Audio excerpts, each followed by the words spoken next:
तो हम शुरू करते हैं हमारी आज की क्लास। हम पढ़ रहे थे हमारा 5th lesson chemistry in everyday life, और इस लेसन में अब तक मैंने आपको एसिड और जो बेस हैं इनके जो कॉन्सेप्ट थे, आरेनियस कॉन्सेप्ट, ब्रोंस्टेड-डोरी कॉन्सेप्ट और Lewis concept of acid base, तीनों पे डिस्कशन कर लिया था।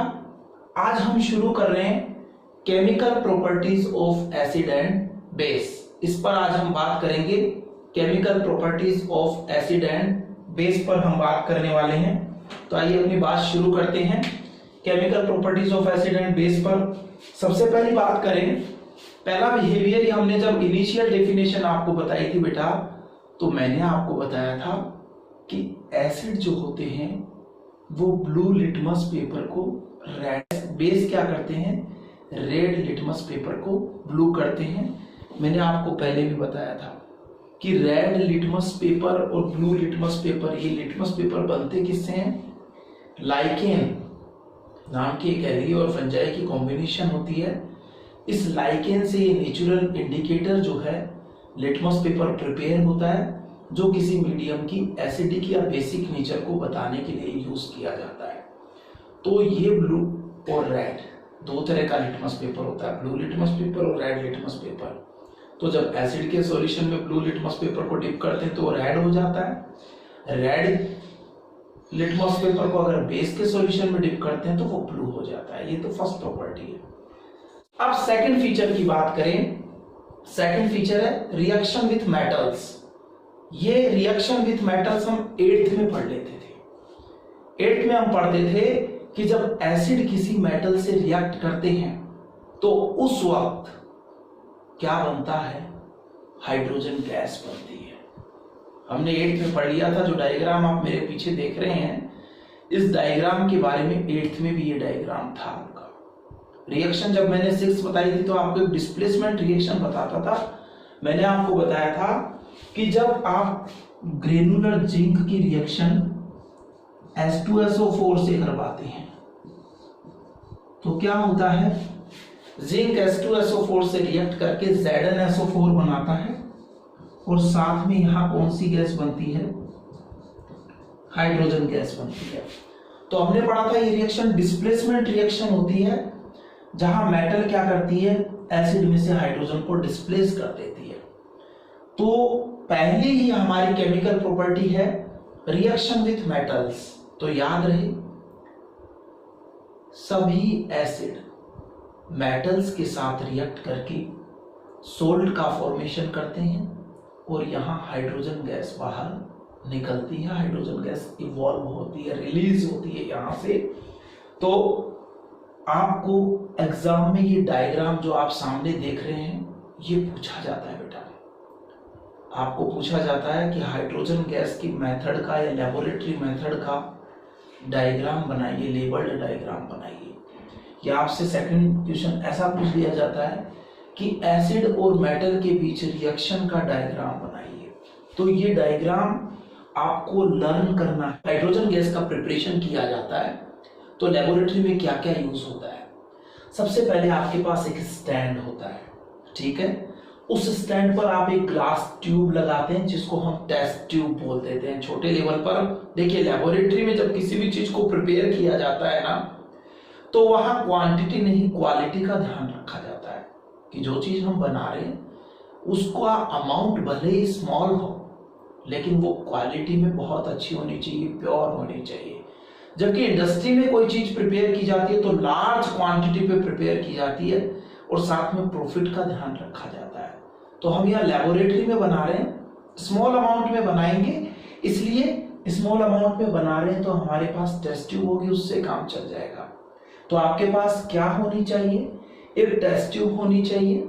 इस टेस्ट ट्यूब में आप ग्रेनुलर जिंक डाल लेते हैं। ग्रेनुलर जिंक का मतलब है जिंक के दाने डाल देते हैं। जिंक जो मेटल है उसके छोटे छोटे टुकड़े करके, देखिए किसी भी चीज की जब ब्रेकिंग करते हैं, पीसेस करते हैं ना, तो बेटा उसका सरफेस एरिया बढ़ जाता है और सरफेस एरिया बढ़ने से उसकी रिएक्टिविटी बढ़ जाती है। इसको बहुत सिंपल एग्जांपल से समझिए कि मम्मी घर में जब कपड़ों को खोल के सुखाती है तो क्या होता है, उसका सरफेस एरिया बढ़ता है जिससे उसके वेपोराइजेशन की रेट बढ़ती है और वो जल्दी से सूख जाता है। और अगर उसी कपड़े को इकट्ठा सुखा दिया जाए तो वो जल्दी से नहीं सूखता, क्योंकि सरफेस एरिया कम होता है, वेपोरेशन रेट भी क्या हो जाती है, कम होती है। तो मीन्स रिएक्टिविटी को बढ़ाने के लिए जिंक ग्रेनुलर फॉर्म में लिया जाता है, छोटे छोटे पीसेस के फॉर्म में लिया जाता है, जिससे इसका सरफेस एरिया बढ़ जाता है। ठीक है, साथ में हम क्या कर सकते हैं, चाहे तो एक अलग अरेंजमेंट रखते हैं, यहाँ पे हम चाहें तो ऐसा भी एक अरेंजमेंट रख सकते हैं कि कॉर्क जो है वो एक डबल माउथ वाला कॉर्क ले ले। यहाँ पर कॉर्क कुछ नहीं है, रबड़ की डॉट है, और यहाँ पर दो अलग अलग आप क्या लगा दे, ट्यूब्स लगा दे। एक ट्यूब ये देखिए अलग से मैंने लगाई, यहां से मैं क्या करता हूं, इसमें H2SO4 को डालता हूं। ठीक है, तो क्या कर रहे हैं, स्टैंड ले रहे हैं, ग्लास की टेस्ट ट्यूब ले रहे हैं, टेस्ट ट्यूब में क्या कर रहे हैं, ग्रेनुलर जिंक को डाल रहे हैं। अब यहाँ कॉर्क की सहायता से इक्विपमेंट फिट करते हैं, एक तरफ से एक ट्यूब लगाते हैं, एग्जैक्टिंग ट्यूब है आपकी, जहां से बनने वाली गैस बाहर निकलेगी, और दूसरी तरफ से क्या करते हैं, सल्फ्यूरिक एसिड को डालने की अरेंजमेंट कर देते हैं। अब क्या करते हैं, कॉर्क के साथ फिट करके और दूसरी तरफ एक वाटर बाथ लेते हैं। वाटर बाथ में क्या करते हैं, ये ट्यूब जाती है और यहाँ पर बनने वाली हाइड्रोजन का एक्सपेरिमेंट हम करके देखेंगे। ठीक है, तो यहाँ कलेक्शन भी कर सकते हैं आप चाहे तो, मैंने कलेक्शन नहीं किया है क्योंकि मैं आपको दिखाना चाह रहा हूँ कि हाइड्रोजन बनी है, इसका पता कैसे चले आपको। तो आपने क्या किया, टेस्ट ट्यूब में ग्रेनुलर जिंक डाला, जैसे आप ऊपर से डाइल्यूट H2SO4 डालेंगे, जिंक H2SO4 से रिएक्ट करेगा, ZnSO4 बनेगा और हाइड्रोजन गैस इवॉल्व होगी। बनने वाली हाइड्रोजन गैस तो हल्की होती है, लाइट होती है ना, तो कहाँ जाएगी, ऊपर जाएगी।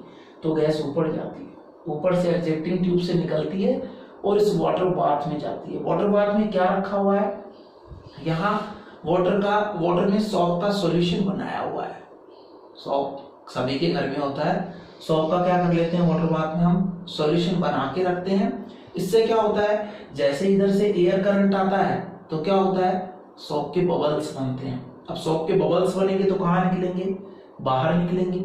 सही है, जो बबल्स बाहर निकलते हैं उनमें हाइड्रोजन गैस फिल्ड होती है। तो जैसे ही इसके पास हम एक कैंडल लाते हैं बर्न करती हुई, तो बर्निंग कैंडल के कांटेक्ट में आते ही क्या होता है, आपका ये बबल ब्रस्ट हो जाता है, फट जाता है। तो बबल ब्रस्ट हो गया आपका, किसके कांटेक्ट में आते, कैंडल के कांटेक्ट में आते, और हाइड्रोजन जो है जलने लगती है पॉपअप के साउंड के साथ, फट फट की आवाज के साथ जो है हाइड्रोजन गैस बर्न होती है। तो हाइड्रोजन गैस की स्पेसिफिक नेचर होती है कि ये जलाती नहीं है, ये जलती है, यानी किसी दूसरे के बर्निंग में हेल्प नहीं करती ऑक्सीजन की तरह, लेकिन ये खुद क्या होती है, बर्न होती है। जबकि ऑक्सीजन खुद बर्न नहीं होती, दूसरों को बर्न करती है। तो इस कैरेक्टर से आइडेंटिफाई हो जाता है कि कैंडल लाने से अगर आपका सोप बबल बर्न होने लगा है तो समझ जाइए उसमें कौन सी गैस है, हाइड्रोजन गैस है। तो सिंपल सा मेथड था। केमिकल रिएक्शन पढ़ रहे थे, सबसे पहले पढ़ा reaction of acid with metals. तो मैंने आपको क्या कहा, एसिड मेटल से रिएक्ट करके सॉल्ट और हाइड्रोजन गैस बनाते हैं। इसको कैसे चेक कर सकते हैं, हाइड्रोजन गैस के लेबोरेटरी मेथड के थ्रू चेक कर सकते हैं। यहाँ बनने वाली हाइड्रोजन गैस सोप के सॉल्यूशन में क्या बनाती है, बबल्स बनाती है। निकलते हुए बबल्स के पास बर्निंग कैंडल लाते हैं तो हाइड्रोजन गैस पॉपअप के साउंड के साथ बर्न होती है। इससे पता चलता है कि गैस कौन सी है, हाइड्रोजन है। ठीक है, अब देखिए एसिड से रिएक्ट कौन करते हैं, मेटल, और क्या बनाते हैं, हाइड्रोजन गैस बनाते हैं। इसलिए जो आपके सिट्रस सबस्टांस है, जो आपके सौर सबस्टांस है ना, उनको कभी मेटल के यूटेंसिल्स में नहीं रखा जाता है। आपसे 8th में भी एक क्वेश्चन पूछा जाता था कि लेमन जो है, नींबू जो है, उसके शरबत को हम मेटल के यूटेंसिल्स में क्यों नहीं रखते। सही है, पिकल है, उसको भी हम मेटल के यूटेंसिल्स में क्यों नहीं रखते हैं। सही है, और कर्ड है, उसको भी ज्यादा देर मेटल के यूटेंसिल्स में क्यों नहीं रखना चाहिए। सब सिट्रस जो चीजें हैं, सौर जो चीजें हैं, उनमें क्या होता है, एसिड होता है। वो एसिड क्या करेगा, आपके उस मेटल से रिएक्ट करेगा। तो आपका जो लेमन है ना, उसमें सिट्रिक एसिड होता है। तो वो सिट्रिक एसिड क्या करता है, मेटल से रिएक्ट करता है, और मेटल से रिएक्ट करके क्या करता है, सॉल्ट के साथ हाइड्रोजन गैस बना लेता है। इसी कारण, इस रिएक्शन के कारण क्या होता है, यहाँ पर पॉइजनस एक तरह से सब्सटेंस बन जाते हैं। इसीलिए क्या करते हैं, ऐसी चीजों को हम मेटल के यूटेंसिल्स में नहीं रखते। तो यहाँ अब आगे आए, एसिड तो मेटल से रिएक्ट करके क्या कर लेता है, सॉल्ट और हाइड्रोजन गैस बनाता है। क्या बेस भी मेटल से रिएक्ट करते हैं? बेटा सभी बेस मेटल से रिएक्ट नहीं करते, लेकिन आपका एक बेस है सोडियम हाइड्रोक्साइड NaOH, जिसको आप कास्टिक सोडा कहते हैं। ये कास्टिक सोडा या सोडियम हाइड्रोक्साइड क्या करता है, रिएक्ट करता है इसी जिंक मेटल से, और जिंक मेटल से ये रिएक्ट करके ये भी क्या बनाता है, हाइड्रोजन गैस बनाता है। तो जिंक मेटल से रिएक्ट करता है कौन, सोडियम हाइड्रोक्साइड। तो जब ये सोडियम हाइड्रोक्साइड जिंक से रिएक्ट करता है तो मैं कह रहा हूं कौन सी गैस बनेगी, वही हाइड्रोजन गैस ये बनाएगा। हाइड्रोजन गैस बनाने के लिए मुझे हाइड्रोजन के कितने एटम चाहिए, 2 एटम चाहिए ना। यहां NaOH में कितने नजर आ रहे हैं, 1। तो आप ऐसा कीजिए, 2 NaOH लीजिए, यहां से 2H निकलेंगे और 2H आपके क्या बना लेंगे, हाइड्रोजन गैस बना लेंगे। अब देखिए बेटा, हाइड्रोजन के बाद ये बचा सोडियम और ऑक्सीजन। आपको मालूम है मेटल ऑक्सीजन से रिएक्ट करके मेटेलिक ऑक्साइड बनाती है। तो मैंने आपको पहले भी बताया है, हे लीना के अरब से फरमाना, सोडियम फर्स्ट ग्रुप का एलिमेंट है, इसकी वैलेंसी 1 है। ऑक्सीजन ओ सलीम सिलेगा तेरी पॉकेट 16 को, 16th ग्रुप का एलिमेंट है, 6 इलेक्ट्रॉन रखता है, यानी ऑक्टेट के लिए 2 चाहिए। तो ऑक्सीजन की वैलेंसी कितनी है, 2 है। ओके, तो जब ये दोनों कंबाइन होंगे तो फॉर्मूला क्या होता है, फॉर्मूला बनते वक्त वैलेंसी एक्सचेंज होती है। क्या बनेगा, Na के साथ 2 आएगा, O सिंगल, क्या बन गया, Na2O। इसको क्या कहते हैं, सोडियम ऑक्साइड। तो सोडियम ऑक्साइड बना लेगा ये। तो आप देखिए यहाँ Na कितने हैं, 2, O कितने हैं, 2। मीन्स मैं अगर ये देखिए, ये यही तो बचा है ना आपके पास, तो इसका मतलब क्या है, Na2 और O भी कितने, 2। उसमें से आप कह रहे हो सर Na2O2 में से Na2O बन गया, तो बचा अकेला क्या, ऑक्सीजन ही तो बचा। तो इधर दूसरी मेटल कौन है आपके पास, जिंक। ये जिंक इस ऑक्सीजन से रिएक्ट करती है। जिंक और ऑक्सीजन दोनों की वैलेंसी 2 होती है, इसलिए जब दोनों की वैलेंसी सेम हो तो कट कर दीजिए, फॉर्मूला बन जाता है ZnO। मींस जब जिंक की रिएक्शन सोडियम हाइड्रोक्साइड से होती है तो हाइड्रोजन गैस बनती है। अब ऑक्सीजन के साथ सोडियम सोडियम ऑक्साइड बना लेता है, और जिंक क्या बना लेता है, जिंक ऑक्साइड बना लेता है। और ये सोडियम ऑक्साइड और जिंक ऑक्साइड एक दूसरे के साथ कॉम्बाइन हो जाते हैं। ये देखिए, ये दोनों कॉम्बाइन हो जाते हैं, ये दोनों कॉम्बाइन होते हैं तो एक नया कंपाउंड बनाते हैं। कौन सा, जिसमें सोडियम 2 होते हैं, ये जिंक 1 होता है, और ये दोनों ऑक्सीजन भी ऐड होकर कितने हो जाते हैं, 2। तो एक नया प्रोडक्ट बनता है, एक नया एडक्ट बनता है दोनों के ऐड होने से, जिसको कहते हैं Na2ZnO2। तो जिंक सोडियम हाइड्रोक्साइड से रिएक्ट करता है और Na2ZnO2 बनाता है। इसे हम कहते हैं सोडियम जिंकेट। यहां क्या बनता है, सोडियम जिंकेट बनता है। तो दोबारा सुनिए कि जनरली मेटल्स एसिड्स के साथ रिएक्ट करके हाइड्रोजन गैस बनाती है, जो पॉपअप के साउंड के साथ बर्न होती है। जबकि बेसिस मेटल्स, बेसिस जो होते हैं वो मेटल्स के साथ रिएक्ट नहीं करते हैं। केवल जिंक एक ऐसी मेटल है जो सोडियम हाइड्रोक्साइड के साथ भी रिएक्ट करके और आपको हाइड्रोजन गैस देती है। अब थर्ड कैरेक्टर की बात करें, तीसरे फीचर की बात करें। अभी आपने कहा कि सर मेटल की सरफेस में डलनेस आ जाती है क्योंकि मेटल ऑक्सीजन के साथ रिएक्ट करके क्या बना लेती है, मेटेलिक ऑक्साइड बनाती है। तो देखिए मेटल्स के जो ऑक्साइड है, थर्ड कैरेक्टर इन्हीं को लेकर के है। मेटल्स के ये ऑक्साइड भी एसिड के साथ रिएक्ट करते हैं, लेकिन जब ये ऑक्साइड मेटल्स के एसिड के साथ रिएक्ट करते हैं तो बेटा सॉल्ट के साथ वाटर बनता है। थर्ड कैरेक्टर हमारा reaction of metallic oxide with acids and then reaction of non metallic oxide with base, दोनों देखने वाले हैं। तो देखिए होता क्या है, मेटेलिक ऑक्साइड का बहुत सिंपल एग्जांपल अभी आपने अभी तो बनाया था कि जिंक ऑक्सीजन के साथ रिएक्ट करके क्या बना लेता है, जिंक ऑक्साइड बना लेता है। सही बात है। ऐसे बेटा आपके पास अगर कॉपर है तो कॉपर ऑक्सीजन के साथ रिएक्ट करके क्या बना लेता है, कॉपर ऑक्साइड बना लेता है। आपके पास अगर आयरन है तो आयरन ऑक्सीजन के साथ रिएक्ट करके क्या बना लेता है, आयरन ऑक्साइड बना लेता है। तो मेटल्स ऑक्सीजन के साथ कंबाइन होकर मेटेलिक ऑक्साइड बनाती है। ये मेटेलिक ऑक्साइड जब किसी एसिड के कांटेक्ट में आते हैं, आप चाहे H2SO4 के कांटेक्ट में लाइए, आप चाहे HCl के कांटेक्ट में लाइए, कोई भी एसिड ले लीजिए, उस एसिड के कांटेक्ट में जब ये आते हैं तो देखिए क्या होता है, ये रिएक्शन होती है जहां एसिड अपनी नेचर के अकॉर्डिंग क्या देते हैं, H+ देते हैं, और मेटेलिक ऑक्साइड के पास ऑक्सीजन है। बेटा इस H का नाम हाइड्रोजन रखा इसलिए गया है क्योंकि ये हाइड्रो या वाटर का फॉर्मेशन करता है। यानी अगर हाइड्रोजन को कहीं से भी ऑक्सीजन की अवेलेबिलिटी हो तो ये उस ऑक्सीजन से रिएक्ट करके वाटर का फॉर्मेशन कर लेता है। तो हाइड्रोजन और ऑक्सीजन की रिएक्शन से क्या बन जाएगा, H2O। तो यहाँ भी एसिड है, H+ देगा और ये भी ऑक्सीजन के साथ रिएक्ट होके क्या बनाएगा, H2O। यहाँ भी ये हाइड्रोजन है, ये भी ऑक्सीजन से रिएक्ट होके क्या बनाएगा, H2O। ठीक है। HCl, अब देखिए वाटर बनाने के लिए आपको कितने चाहिए, हाइड्रोजन 2 चाहिए ना, HCl में 1 ही है, इसलिए HCl कितना लीजिए, 2 लीजिए। ओके, हर जगह से क्या निकल गया, वाटर निकल गया, H2O निकल गया। अब जो बचा उनको ऐड कर दीजिए, ZnSO4, FeSO4 और Cu के साथ ये Cl, लेकिन Cl कितने हैं, 2, तो क्या बन जाएगा CuCl2। तो रिएक्शन होगी इस तरह से, ZnSO4 प्लस वाटर।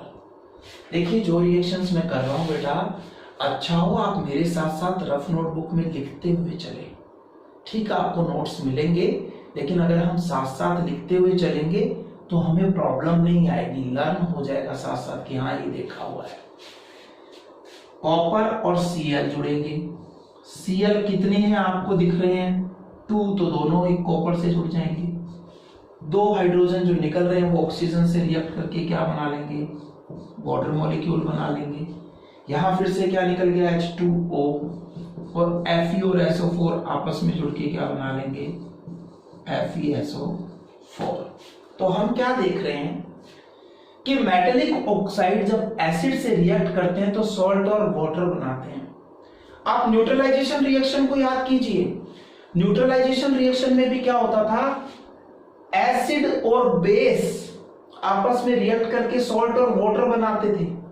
तो बेटा सॉल्ट और वाटर बना रहे हैं, बन रहा है, एसिड है, इसका मतलब कि मेटेलिक ऑक्साइड कैसी नेचर के हैं कि एसिड के साथ रिएक्ट करके सॉल्ट और वाटर बना रहे हैं, बेसिक नेचर के हैं। कैसी नेचर के हैं, बेसिक नेचर के हैं। तो याद रहे आपको, मेटल्स के ऑक्साइड की नेचर हमेशा कैसी होती है, बेसिक नेचर होती है। ठीक है, आपको याद दिलाओ, 8th में पढ़ते थे, मैग्नीशियम का रिबन होता था आपके पास, सही है। उस मैग्नीशियम के रिबन को रब करके पहले आप क्लियर कर लेते थे, शाइन करने लगता था, फिर उसको कैंडल के पास लाके बर्न करते थे। बर्न करने से क्या होता था, मैग्नीशियम के रिबन की ऐश बनती थी। आप उस ऐश का सॉल्यूशन बनाते थे, यानी वाटर में डिसॉल्व करते थे, और फिर उसमें लिटमस पेपर को डिप करते थे।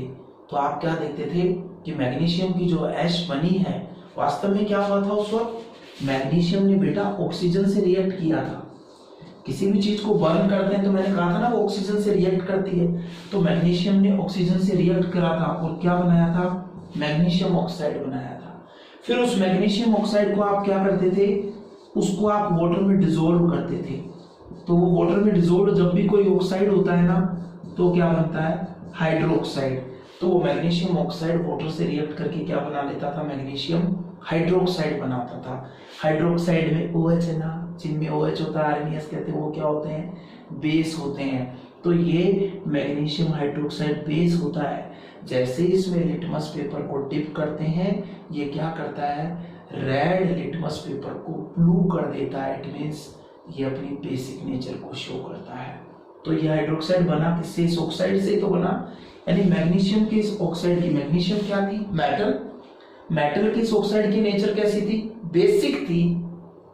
तो याद रहे, आपको हमेशा याद रखना है, कोई भी मेटल हो, sodium, potassium, magnesium, calcium, lithium, कोई भी मेटल हो, जिंक, कॉपर, सिल्वर, गोल्ड, कोई भी लीजिए, जनरली मेटेलिक ऑक्साइड, जनरली बोल रहा हूं आपकी सिलेबस के अकॉर्डिंग है ना, जनरली मेटेलिक ऑक्साइड हमेशा क्या होते हैं? बेसिक नेचर के होते हैं। तो बेसिक नेचर के मेटेलिक ऑक्साइड जब एसिड्स के साथ रिएक्ट करते हैं तो सॉल्ट और वाटर का फॉर्मेशन करते हैं। अब आपको पता है कि सर मेटल और नॉन मेटल तो एक दूसरे के अपोजिट चलती है। अगर मेटल का ऑक्साइड कैसा है? बेसिक है, तो नॉन मेटल का ऑक्साइड कैसा होता है? एसिडिक होता है। नॉन मेटल के ऑक्साइड आपको याद दिलाऊं, आप जब बात कर रहे थे ना इनकी, CO2, SO2, NO2, इनकी बात की थी मैंने आपसे। मैंने कहा था इनका बिहेवियर एसिडिक होता है। हम इस लेसन में पढ़ रहे हैं बार बार CO2, SO2, NO2 आया था, मैंने कहा था बेटा carbon dioxide, carbon non metal है। सल्फर डाइऑक्साइड में सल्फर भी क्या है? एक नॉन मेटल है। और नाइट्रोजन डाइऑक्साइड में नाइट्रोजन भी क्या है? एक नॉन मेटल है। और ये सभी में नॉन मेटल्स के साथ ऑक्सीजन जुड़ा है, यानी नॉन मेटल्स के ऑक्साइड हैं। तो बेटा मेटल्स के ऑक्साइड बेसिक होते हैं और नॉन मेटल्स के ऑक्साइड कौन से होते हैं? एसिडिक होते हैं। जिनकी नेचर बेसिक थी वो एसिड से रिएक्ट करके सॉल्ट और वाटर बना रहे थे। इसका मतलब जिनकी नेचर एसिडिक है वो बेस से रिएक्ट करेंगे और सॉल्ट और वाटर का फॉर्मेशन करेंगे। आपने कार्बन डाइऑक्साइड ली, इसी को लिख लेते हैं कास्टिक सोडा। सबसे सिंपल बेस आपके पास ये होता है NaOH, जिसको आप कहते हैं सोडियम हाइड्रोक्साइड या लोकल लैंग्वेज कास्टिक सोडा। तो ये जो सोडियम हाइड्रोक्साइड है, ये सोडियम हाइड्रोक्साइड रिएक्ट करता है किससे? कार्बन डाइऑक्साइड से। एसिडिक नेचर की है ना। देखिए मैं आपको NaOH के बारे में बात बताऊं, सोडियम हाइड्रोक्साइड जो है ये लेबोरेटरी में जब आप देखेंगे तो ये आपको बटन शेप, बिल्कुल बटन जैसे इसके क्रिस्टल मिलेंगे। इसकी बड़ी खास बात होती है कि सोडियम हाइड्रोक्साइड जैसे एयर के कांटेक्ट में आता है लेबोरेटरी में, आप इसको निकालेंगे बोतल से बाहर, तो ये बटन्स जो है ना ये बेटा तुरंत क्या हो जाते हैं? मेल्ट हो जाते हैं। तो सोडियम हाइड्रोक्साइड एक डेलिक्विसेंट कंपाउंड है, ये मेल्ट भी होता है, साथ ही एटमॉस्फेयर में जो कार्बन डाइऑक्साइड मिलती है ये उसको एब्सॉर्ब कर लेता है और एटमॉस्फेयर की कार्बन डाइऑक्साइड को एब्सॉर्ब करके सोडियम कार्बोनेट में बदल जाता है। देखिए मैं आपको फिर कहूं, NaOH है, होता क्या है रियल कुछ इस तरह से समझिए कि NaOH के 2 मॉलिक्यूल्स एक तरह से यूज हो रहे हैं। 2 मॉलिक्यूल्स के बीच में से ऐसा मानिए कि एक वाटर का मॉलिक्यूल्स निकल जाता है और फिर क्या बचता है? Na2 और साथ में क्या है? 1 ऑक्सीजन। ये सोडियम ऑक्साइड में इस CO2 को आप ऐड कर दीजिए, ऐड कर रहे हैं आप, तो बनता है Na2 C single O2 and 1 3 Na2CO3। इसी को हम क्या कहते हैं? Sodium carbonate. तो मैं लेता है, यानी इस रिएक्शन में बैलेंसिंग में कितने NaOH लेके चले हम यहाँ पर? 2। समझ चुके हैं 2 के बीच में से एक क्या निकल गया है? वाटर मॉलिक्यूल निकल गया है, ठीक है। और पीछे जो सोडियम ऑक्साइड बचा है अब वो इस CO2 के साथ ऐड होके क्या बना रहा है? सोडियम कार्बोनेट बना रहा है। ये सोडियम कार्बोनेट आपके लिए क्या है? सॉल्ट है। NaOH क्या है? बेस है। और ये क्या है? अपने आप में किसी भी एलिमेंट से ऑक्सीजन जुड़ता है तो उस कंपाउंड को ऑक्साइड कहते हैं। तो ये क्या है? ऑक्साइड। बेस के साथ सॉल्ट और एसिड कौन बनाएगा? वो ऑक्साइड जिसकी नेचर कैसी होगी? एसिडिक। तो नॉन मेटल के ऑक्साइड कैसे होते हैं? एसिडिक। मैं रिपीट करता हूं, मैंने आपको बताया कि मेटेलिक ऑक्साइड बेसिक नेचर के होते हैं, इसलिए बेसिक नेचर के मेटेलिक ऑक्साइड जैसे magnesium oxide MgO, zinc oxide ZnO, iron oxide FeO, calcium oxide CaO, ये सब क्या करते हैं, बेस के साथ सॉरी एसिड के साथ रिएक्ट करते हैं HCl या H2SO4 के साथ और सॉल्ट और वाटर बना लेते हैं। इसी तरह से नॉन मेटल के ऑक्साइड एसिडिक होते हैं, इसलिए ये बेस के साथ रिएक्ट करके सॉल्ट और क्या बना लेते हैं, साथ में वाटर। तो ये बात हुई हमारे थर्ड केमिकल कैरेक्टर की कि मेटेलिक ऑक्साइड नेचर में बेसिक होते हैं, इसलिए एसिड के साथ रिएक्ट करके सॉल्ट और वाटर बनाते हैं, जबकि नॉन मेटेलिक ऑक्साइड नेचर में एसिडिक होते हैं, इसलिए बेस के साथ रिएक्ट करके सॉल्ट और वाटर का फॉर्मेशन करते हैं। अब फोर्थ कैरेक्टर की बात करें, फोर्थ कैरेक्टर हम बहुत पढ़ चुके हैं, न्यूट्रलाइजेशन रिएक्शन। सिक्स्थ में भी इसका इंट्रोडक्शन हो गया था। न्यूट्रलाइजेशन रिएक्शन पे हम बात करेंगे। न्यूट्रलाइजेशन रिएक्शन में आपको ये क्या कहता है कि जब एसिड की रिएक्शन बेस से होती है तो सॉल्ट और वाटर बनते हैं। इस रिएक्शन को हम क्या कहते हैं, न्यूट्रलाइजेशन रिएक्शन कहते हैं। बेटा इस रिएक्शन को आप समझने की कोशिश कीजिएगा। इस लेसन में आप इस रिएक्शन को थोड़ा डिटेल में समझेंगे। हमारे उस लेसन में क्वेश्चन आता था कि भाई कोई कंपाउंड है, वो किससे बना हुआ है, वो एक वीक एसिड और स्ट्रॉन्ग बेस से बना हुआ है और उसके सॉल्यूशन की नेचर एल्केलाइन या बेसिक है, क्यों है। तो यहां से समझना, आपको समझाता हूं। देखिए आप कह रहे हैं न्यूट्रलाइजेशन रिएक्शन, तो आपने सबसे सिंपल एग्जांपल जो पढ़ा था मैं उसी को रिपीट करता हूं। जब हाइड्रोक्लोरिक एसिड सोडियम हाइड्रोक्साइड से रिएक्ट करता है तो क्या होता है, एसिड का H+ और बेस का OH- आपस में रिएक्ट करके वाटर बनाते हैं। साथ ही बीच में क्या बनता है, NaCl बनता है। ये देखिए NaCl सॉल्ट बनता है और यहां क्या बनता है, वाटर बनता है। अब आज आप जानते हैं, आप ये जानते हैं कि जिन एसिड्स में कार्बन नहीं होते उन सबको मिनरल एसिड्स कहते हैं और सभी mineral acids as a strong acid behave करते हैं। और स्ट्रॉन्ग एसिड या स्ट्रॉन्ग बेस वो होते हैं अपने आप में जिनका 100% आयोनाइजेशन होता है, जो कंप्लीटली अपने आयंस में डिवाइड हो जाते हैं। तो ये एसिड अपने आयंस में टूटता है। जब एसिड अपने आयन में टूटता है तो HCl दो आयंस में टूटेगा, H+ और Cl-। HCl कैसा एसिड है हम बात कर चुके हैं, अब हमें पता है कि एक स्ट्रॉन्ग एसिड है। तो ये डिसोसिएट होकर दो तरह के आयन बनाएगा, H+ और Cl-। ऐसे ही आपको पता है नाक, सोडियम या पोटेशियम जिसमें दिखते हैं वो बेस कैसे होते हैं, आपके स्ट्रॉन्ग बेस होते हैं ना। तो यहां से इसको लीजिए, कैसा बेस है, स्ट्रॉन्ग। और हमारा डेफिनेशन कहती है कि अगर कोई बेस स्ट्रॉन्ग है तो उसका भी 100% आयोनाइजेशन हो जाना चाहिए और उसे अपने आयनों में ब्रेक डाउन हो जाना चाहिए। इसलिए NaOH भी ब्रेक डाउन होता है और क्या बनाता है मैं आपको बताऊं, Na+ और OH-। ओके, अब क्या होता है, ये रिएक्ट करते हैं। एसिड का वेपन क्या है, किसकी वजह से एसिड अपनी एसिडिक नेचर को शो करता है, इस H+ की वजह से, इस प्रोटॉन की वजह से। और बेस का वेपन क्या है, बेस का वेपन है OH-। बेस का वेपन क्या है, OH- है। तो ये अपनी बेसिक नेचर OH- की वजह से शो करता है। तो दोनों का जब कंप्लीटली आयोनाइजेशन होता है तो जितने ये H+ बनाता है ना उतने ही ये बेस क्या बनाता है, OH-। सपोज कीजिए, सिर्फ सपोज करने की बात हो रही है कि ये 100 H+ आयन देता है तो इसके मुकाबले के लिए ये स्ट्रॉन्ग बेस भी 100 OH- आयन देता है।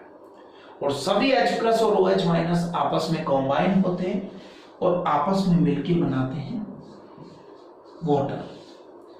तो जितने इसने H+ दिए उतने इसने OH- दिए, तो सभी H+ सभी OH- से रिएक्ट करके क्या बना लेते हैं, वाटर बना लेते हैं। और साथ में अब इसका पॉजिटिव आयन इसके नेगेटिव आयन के साथ मिलके क्या बना लेता है, NaCl यानी सॉल्ट बना लेता है। ओके, तो बेटा होता क्या है, आपने कहा सर सॉल्यूशन एसिडिक होगा या बेसिक होगा, ये इस बात पे डिपेंड करता है कि सॉल्यूशन में H+ है या OH- है। अगर किसी सॉल्यूशन में H+ आयन होंगे तो वो एसिडिक होगा और OH माइनस होंगे तो वो क्या होगा, बेसिक होगा। लेकिन जब आप एक स्ट्रॉन्ग एसिड की रिएक्शन स्ट्रॉन्ग बेस से करवा लें तो जितने इसने H प्लस दिए उतने इसने OH माइनस दिए और उन्होंने आपस में रिएक्ट करके क्या बना लिया है, वाटर बना लिया है। ठीक है, अब देखिए आपका वाटर एक वीक इलेक्ट्रोलाइट है। हमने पढ़ा था ये अमोनिया के साथ एसिड की तरह बिहेव कर रहा है, HCl के साथ बेस की तरह बिहेव करता है, ब्रोंस्टेड-लॉरी कॉन्सेप्ट में पढ़ा था। तो ये वीक है, बहुत ही वीक इलेक्ट्रोलाइट है। और वीक वो होते हैं जिनका डिसोसिएशन या तो बहुत कम होता है, आयोनाइजेशन बहुत कम होता है, या उनका आयोनाइजेशन नहीं होता है। तो ये मानिए कि जितने H+ सॉल्यूशन में थे सब OH- के साथ इस वीक इलेक्ट्रोलाइट वाटर में बदल जाते हैं। इसलिए सॉल्यूशन में ना तो H+ बचते हैं ना OH- बचते हैं। इसलिए जब उसमें लिटमस पेपर को डिप करते हैं तो ना तो H+ की एब्सेंस की वजह से वो ब्लू को रेड करता है और ना ही वो OH- की प्रेजेंस की वजह से रेड को क्या कर पाता है, ब्लू कर पाता है। यानी वो लिटमस पेपर के साथ न्यूट्रल रहता है। इसीलिए इस रिएक्शन को क्या कहते हैं, न्यूट्रलाइजेशन कहते हैं। और बेटा याद भी रखिए, प्योर वाटर न्यूट्रल होता है, प्योर वाटर न्यूट्रल होता है, इसका लिटमस पेपर पे कभी कोई इफेक्ट नहीं बनता। तो जब एक स्ट्रॉन्ग एसिड, रियल में न्यूट्रलाइजेशन रिएक्शन किसको कहते हैं, when a strong acid, not an acid and base, we have to say when a strong acid react with a strong base, salt and water are formed. This reaction is known as neutralization reaction because all the H+ ion of acid reacts with all the OH- ion of base to form neutral water. That's why this reaction is known as neutralization reaction. अब समझ गए आप कि acid and base react करके salt and water बनाते हैं। इस reaction को क्या कहते हैं, न्यूट्रलाइजेशन रिएक्शन कहते हैं। सपोज कीजिए इस न्यूट्रलाइजेशन रिएक्शन में पार्टिसिपेट करने वाला एसिड स्ट्रॉन्ग है लेकिन बेस क्या है, वीक है। चलिए देखते हैं क्या होगा। आपको थोड़ा सा यहां पे एक बात और बता दूं बेटा, अगर स्ट्रॉन्ग एसिड है तो पूरी तरह से आयंस में टूटेगा जैसे मैंने तोड़ा है। स्ट्रॉन्ग बेस है तो पूरी तरह से आयंस में टूटेगा जैसे मैंने तोड़ा है। ठीक है, और अगर सॉल्ट है तो सॉल्ट तो हमेशा ही अच्छे इलेक्ट्रोलाइट होते हैं। वाटर इलेक्ट्रिसिटी का कंडक्शन नहीं करता, लेकिन जब उसमें सोडियम क्लोराइड को डिसॉल्व कर देते हैं, नमक डाल देते हैं, सॉल्ट डाल देते हैं, तो वही वाटर क्या करता है, इलेक्ट्रिसिटी का कंडक्शन करना स्टार्ट कर देता है। तो ये तो क्यों करता है, क्योंकि सॉल्ट को वाटर में डिसॉल्व करने पर आयंस बनते हैं और वो आयंस इलेक्ट्रिसिटी को कैरी करते हैं। इलेक्ट्रिसिटी को कैरी करने के लिए या तो इलेक्ट्रॉन चाहिए या आयन चाहिए, तो यहाँ आयन बनते हैं। तो देखो ये भी ब्रेक डाउन होगा और क्या बना लेगा, Na+ और Cl-। अब आपने मैथ तो पढ़ी है, लेफ्ट और राइट साइड में जो कॉमन होता है ना उनको आप कट कर देते हैं। लेफ्ट और राइट साइड में जो कॉमन होता है उनको आप क्या कर देते हैं, कट। तो कीजिए, इधर Na+, इधर Na+, इधर Cl-, इधर Cl-। तो बचा क्या, इसका H+, इसका OH- और यहाँ क्या बना, वाटर। यानी रियल में क्या होता है, रियल में क्या होता है, एसिड का H+ बेस के OH- से रिएक्ट करके वाटर बनाता है। इससे सॉल्यूशन में ना तो H+ बचते हैं ना OH- बनते हैं, इसीलिए सॉल्यूशन न्यूट्रल हो जाता है। ये आपकी न्यूट्रलाइजेशन रिएक्शन है। अगर आपने अब क्या लिया, एसिड स्ट्रॉन्ग लिया, मींस वही HCl लिया, लेकिन बेस कैसा ले लिया, वीक ले लिया। बेटा वीक बेस जिनमें सोडियम या पोटेशियम नहीं हो वो वीक बेस थे, ऐसा फंडा हमने बनाया था। जैसे लाइम वाटर का एग्जांपल सर ने आपको दिया था, कैल्शियम हाइड्रोक्साइड कहते हैं, फॉर्मूला होता है CaOH2। ये दोनों रिएक्ट करते हैं।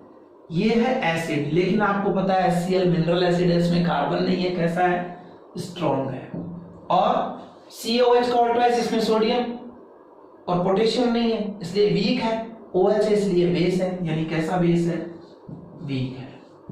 ठीक है, अब ये आपस में रिएक्ट करते हैं तो क्या होता है, ये कैल्शियम जाता है क्लोरीन के साथ। आप क्या देख रहे हैं, यहां OH कितने हैं, 2, और यहां H+ कितना है, 1। एक H प्लस एक OH माइनस के साथ वाटर बनाता है बेटा, तो 2 OH माइनस के लिए H प्लस कितने चाहिए आपको? 2 चाहिए। तो 2 हाइड्रोजन 2 OH मिलके कितने वाटर मॉलिक्यूल बना लेंगे? 2 वाटर मॉलिक्यूल बना लेंगे। बचा क्या? यहाँ कैल्शियम और इसके पास 2 क्लोरीन है, तो 2 OH की जगह 2 क्लोरीन कैल्शियम से जुड़ जाएंगे, आपको मिलेगा कैल्शियम क्लोराइड। मीन्स फिर से क्या देख रहे हैं, स्ट्रॉन्ग एसिड भी वीक बेस से रिएक्ट कर रहा है और रिएक्ट करके क्या बना रहा है? सोल्ट और वाटर बना रहा है।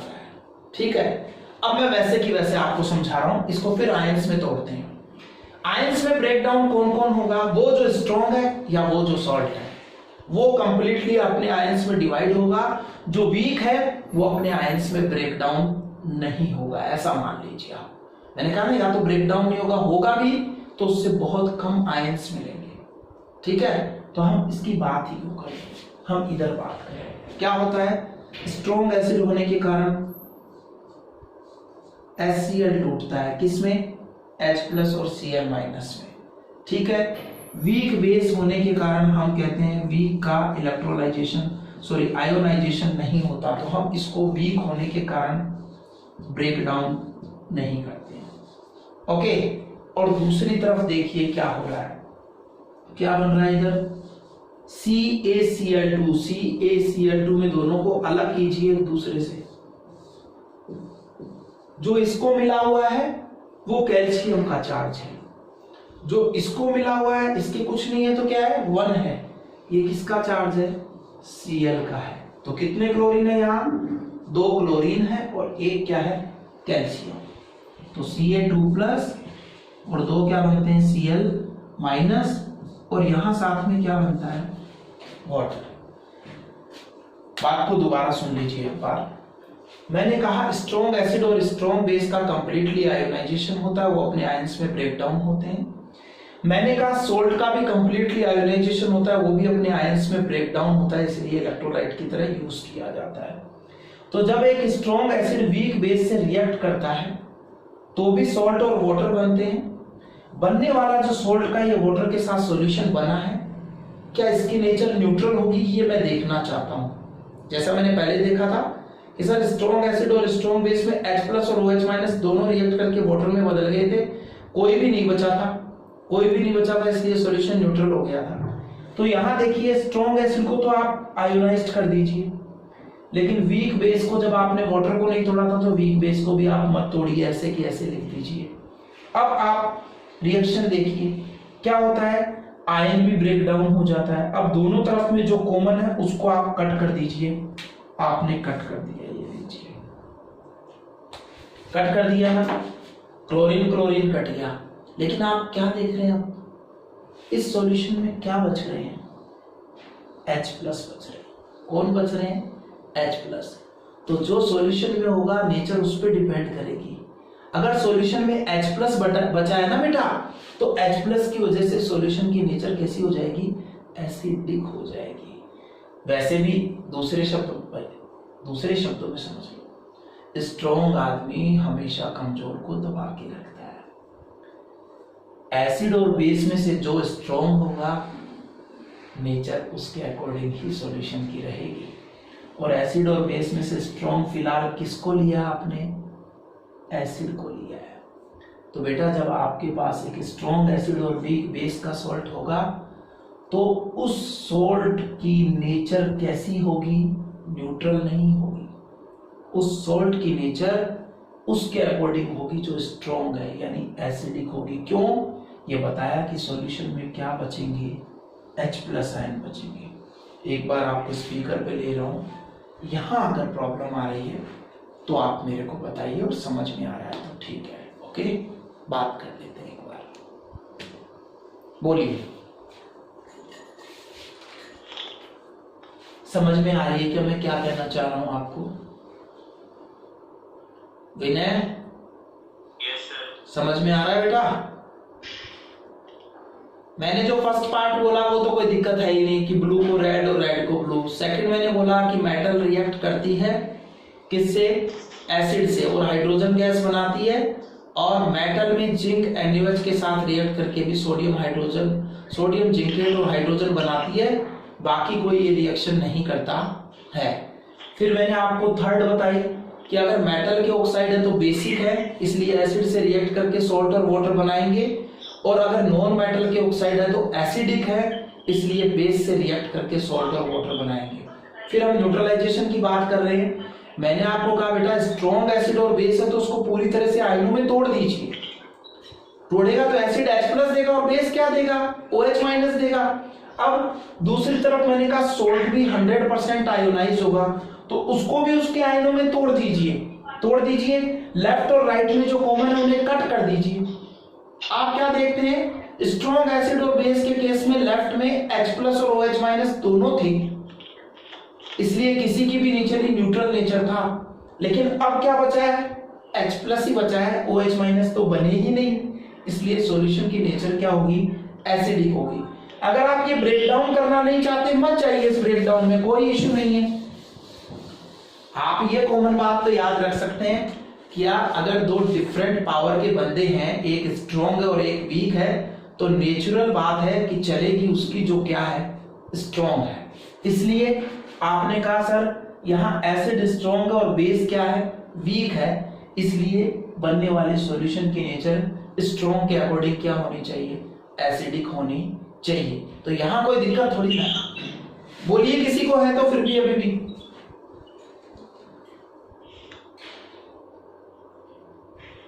क्या हुआ,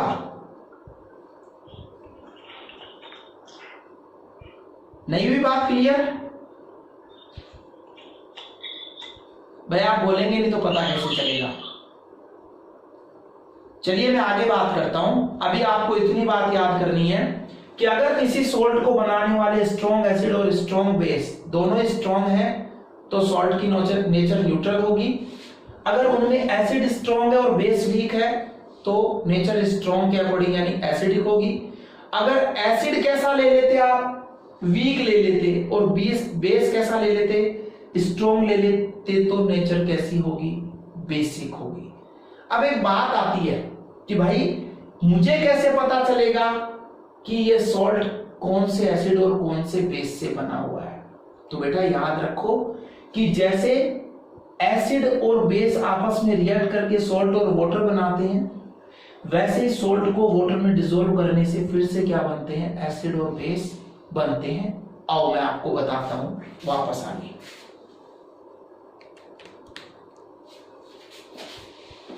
देखिए सर ने अभी क्या कहा कि सॉल्ट भी वाटर से रिएक्ट करके एसिड या बेस बनाता है, और मुझे पता लगाना है कि जो सॉल्ट मेरे को दिया है इसकी नेचर कैसी होगी। कोई बात नहीं, आपके पास ये सॉल्ट है बेटा NaCl। ओके, सॉल्ट को किस में डिसॉल्व करेंगे, वाटर में डिसॉल्व करेंगे ना। वाटर क्या होता है, H2O। ये लीजिए मैं इसको थोड़ा HOH लिख देता हूं। सिंपल वे में क्या होता है, आप कहते हैं सर किसी भी कंपाउंड का first part positive, second part negative. Water में भी ये H+ और ये OH-। जब ये रिएक्ट करते हैं तो इसका नेगेटिव पार्ट वाटर के पॉजिटिव पार्ट के साथ जाता है, क्या बना लेगा, H और Cl मिलके ClH नहीं लिखेंगे। क्यों नहीं लिखेंगे, कंपाउंड के फॉर्मूले में पॉजिटिव पार्ट पहले लिखते हैं और नेगेटिव पार्ट बाद में लिखते हैं, इसलिए ClH ने लिख के क्या लिखेंगे, HCl लिखेंगे। दूसरी तरफ ये क्या हो गया, NaOH।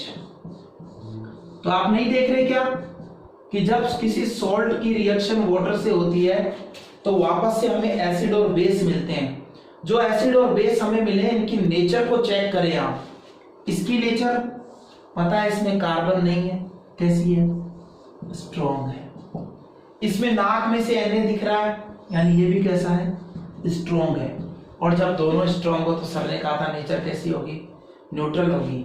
इसलिए आप कहेंगे कि सोडियम क्लोराइड का सॉल्यूशन कैसा होता है, न्यूट्रल होता है, क्योंकि इसमें H+ आयन और OH- आयन की कंसंट्रेशन इक्वल होती है।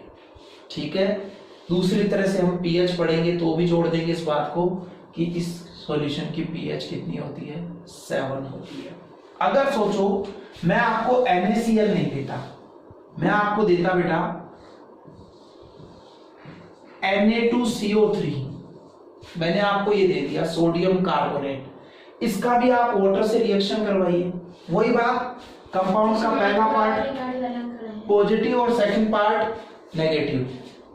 पहला पार्ट क्या है इसका पॉजिटिव और सेकंड पार्ट इसका क्या है नेगेटिव। तो यहां क्या होगा, ये वही बात नेगेटिव पॉजिटिव के साथ जाएगा। जो 2 इसको मिला है ना वो CO3 की वैलेंसी है, तो ये क्या है CO3 की वैलेंसी कितनी हो गई बेटा 2, और H आपका क्या है प्लस यानी 1 मिलाइए, H को तो क्या मिल जाएगा 2, इधर क्या रह गया CO3, ये क्या बन गया H2CO3।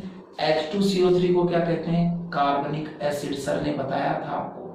और इसमें कार्बन है बेटा, और जिसमें कार्बन होना वो एसिड कैसा एसिड होता है आपको पता है वीक एसिड होता है। तो ये कैसा एसिड है वीक एसिड है। आपको मालूम है ये तो इसके साथ चला गया, कितने H चाहिए 2, तो ये ले लो 2। Na किसके साथ जाएगा OH के साथ, क्या बनाएगा NaOH, कितने Na है 2, तो क्या बन जाएगा 2NaOH। अब वापस देखिए NaOH बेस है क्योंकि इसमें OH है, और Na तो क्या है स्ट्रॉन्ग बेस है। तो आप क्या देख रहे हैं इस सॉल्ट की जब वाटर से रिएक्शन करवाता हूं तो मेरे को एसिड और बेस मिलते हैं, लेकिन उनमें से एसिड तो वीक होता है लेकिन बेस कैसा होता है स्ट्रॉन्ग होता है। तो बेटा इसके हाइड्रोलाइजेशन से आपको बेस स्ट्रॉन्ग मिला है, इसका मतलब नेचर भी कैसी होगी जो स्ट्रॉन्ग की है, और स्ट्रॉन्ग की नेचर बेसिक है, इसलिए सोडियम कार्बोनेट सॉल्ट का सॉल्यूशन कैसे नेचर का होता है बेसिक नेचर का होता है। जिसका सॉल्यूशन बेसिक नेचर का, इसका मतलब क्या है बेसिक नेचर कौन से आयनों की वजह से होती है OH माइनस आयनों की वजह से। इसका मतलब इस सॉल्यूशन के अंदर OH माइनस आयनों का नंबर H प्लस आयनों से क्या है ज्यादा है। तो यहां पर सॉल्यूशन की नेचर जब आपको न्यूट्रल हो तो कहना इन दोनों का नंबर सेम है।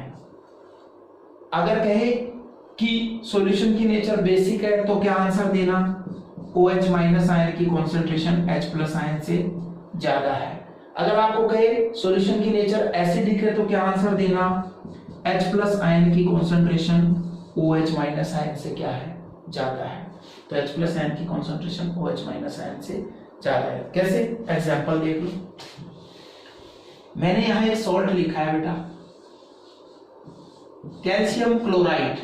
ओके, कैल्शियम क्लोराइड की रिएक्शन करवा रहा हूं किससे, इससे वही तोड़ दो, ये 2 इसको है, फर्स्ट पार्ट कैसा पॉजिटिव, इसको कुछ नहीं मिल रहा तो ये 1 है, लेकिन सेकंड पार्ट कैसा नेगेटिव। इस पॉजिटिव के साथ क्या भेज देंगे नेगेटिव, ये दोनों मिलके क्या बना लेंगे HCl, ये क्या है Ca, ये क्या है OH, क्या बना लेंगे कैल्शियम हाइड्रोक्साइड।